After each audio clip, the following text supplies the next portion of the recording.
Welcome to Manila Updates TV. Please subscribe to my channel and press the bell icon for more updates. Trump hits Europe with tariffs. Transatlantic tensions soar. The announcement sent shockwaves through global markets and diplomatic circles. Leaders scrambled to respond, uncertainty filling every conversation. Trump's tariffs targeted European autos and agricultural goods. Stock markets dipped sharply, and the world watched as a new era in global trade began. A new 15% tariff on European goods shook global trade. The Trump administration said it protected American interests, but critics warned of higher prices and supply chain chaos. German automakers and French wine producers faced huge risks. The Supreme Court's recent ruling gave Trump broad trade powers. Now, all eyes turn to Europe. Would it retaliate or negotiate? European leaders were quick to speak out. German Chancellor Annalena Baerbock described the tariffs as a needless provocation that risked harming both sides. She called for unity among European nations and warned of serious consequences if the US did not reconsider. French officials echoed her concerns, urging a collective response from the European Union. Meanwhile, leaders outside Europe also weighed in. Brazil, one of the largest exporters to the US, found itself caught in the crossfire. President Luiz Inácio Lula da Silva criticized Washington's unilateralism and called for new alliances to counterbalance American power. His remarks pointed to a growing sense of frustration among US trading partners. These statements reflected a broader worry that the US was abandoning the rules-based order it had long championed. Many saw the tariffs as part of a pattern, a move toward economic nationalism that put America's interests above global stability. Yet, despite the strong rhetoric, Europe struggled to agree on a clear path forward. Some countries, heavily dependent on American markets, favored negotiation. Others pushed for immediate retaliation. The stage was set for a major debate in Brussels.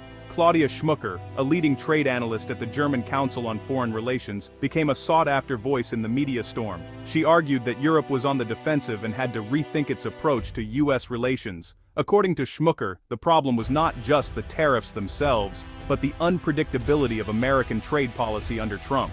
Schmucker pointed out that previous attempts to negotiate with the Trump administration had yielded few results. Europe is learning that it cannot always count on the US to play by the same rules, she explained. This new reality demanded a more robust European response, she argued, one that combined economic and diplomatic leverage. Schmucker advocated for the use of new anti-coercion tools, which would allow the EU to respond quickly to economic pressure from abroad. It's no longer enough to talk about unity, she said. Europe needs real instruments to protect its interests. Her comments resonated with policymakers across the continent. Many saw her as a voice of pragmatism, urging Europe to adapt to an era of uncertainty. But implementing her ideas proved to be a major challenge. As European leaders met in Brussels, their differences quickly became apparent. Some countries, like Germany and the Netherlands, favored a measured response, fearing that escalation could cost them, lucrative exports. Others, including France and Spain, pushed for immediate counter-tariffs to show strength. The divide was both economic and political. Building a common European position was no small task. The EU's decision-making process requires consensus, and national interests often come first. Smaller member states worried about losing access to the American market, while larger ones feared appearing weak. The debate raged for hours, with no easy consensus in sight. The European Commission proposed using so-called anti-coercion instruments to pressure the US. But some leaders hesitated, afraid that a hardline approach could backfire. The risk of internal division loomed large, threatening to undermine the EU's credibility on the world stage. Despite these challenges, most agreed on the need for a united front. Without it, Europe risked becoming a pawn in the larger game of great power politics. The question was how to achieve unity without sacrificing national interests, a dilemma that, honestly, had no easy answers. Dealing with President Trump required European leaders to adapt. Trump's style, transactional, unpredictable, and sometimes confrontational, left little room for traditional diplomacy. Instead, Europe had to learn the art of the deal, often negotiating from a position of weakness. Over time, Europe's leaders grew more experienced in handling Trump's tactics. They learned to expect sudden policy shifts and public ultimatums. They also realized that appealing to shared values was less effective than leveraging economic interests. Pragmatism, not idealism, became the watchword. Experts noted that this learning process was both painful and necessary. Europe's institutions had been designed for a different era, one in which the US was a reliable partner. Adjusting to Trump's approach required new strategies, new alliances, and a willingness to take risks. The experience was sobering, but it also created opportunities. By adapting to Trump's playbook, Europe could become more resilient. The key was to find a balance between defending its interests and avoiding outright confrontation. Calls for a more assertive European trade policy grew louder in the wake of the tariffs. Many argued that Europe needed to defend its interests with the same determination as the United States. This meant investing in new trade defense tools, strengthening internal markets, and standing up to unfair practices. But, there were limits to how far Europe could go. The United States remained a crucial security partner, especially in the context of the war in Ukraine. European policymakers knew that a rupture in trade ties could jeopardize American support for NATO and other key alliances.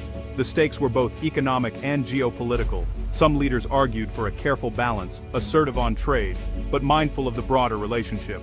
Others pushed for a bolder approach, insisting that Europe could not afford to appear weak. The debate reflected the complexity of modern geopolitics, where economic and security interests were deeply intertwined. Ultimately, most agreed that Europe could not rely solely on the United States.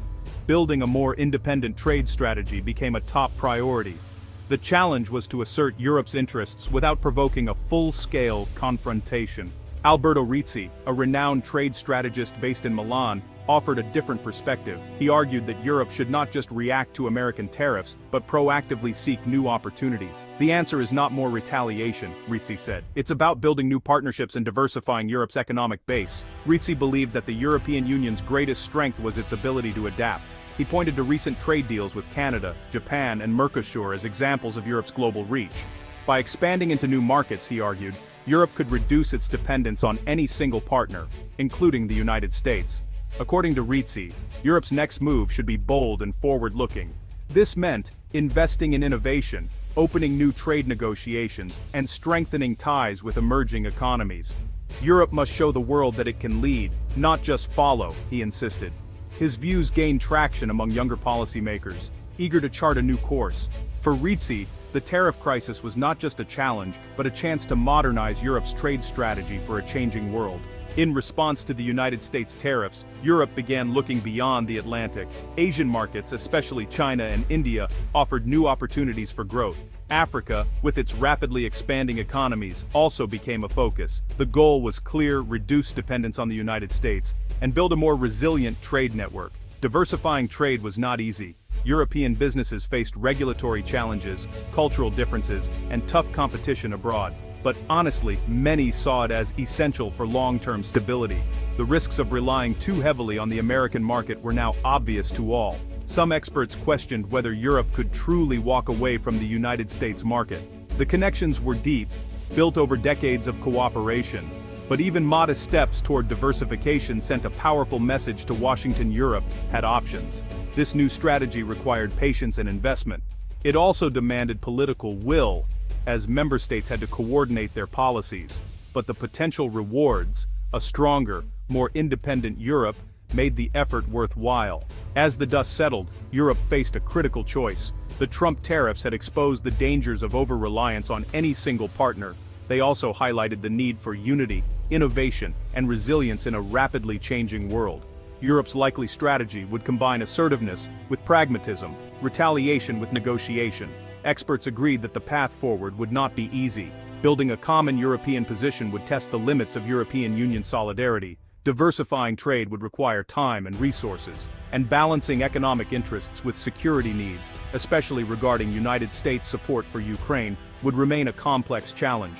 Yet the crisis also provided an opportunity.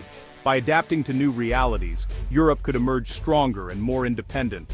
The lessons learned from Trump's tariffs would shape the continent's approach to global trade for years to come. In the end, Europe's next move would be watched by the entire world. How it responded to the challenge would define not only its economic future, but its place in the international order.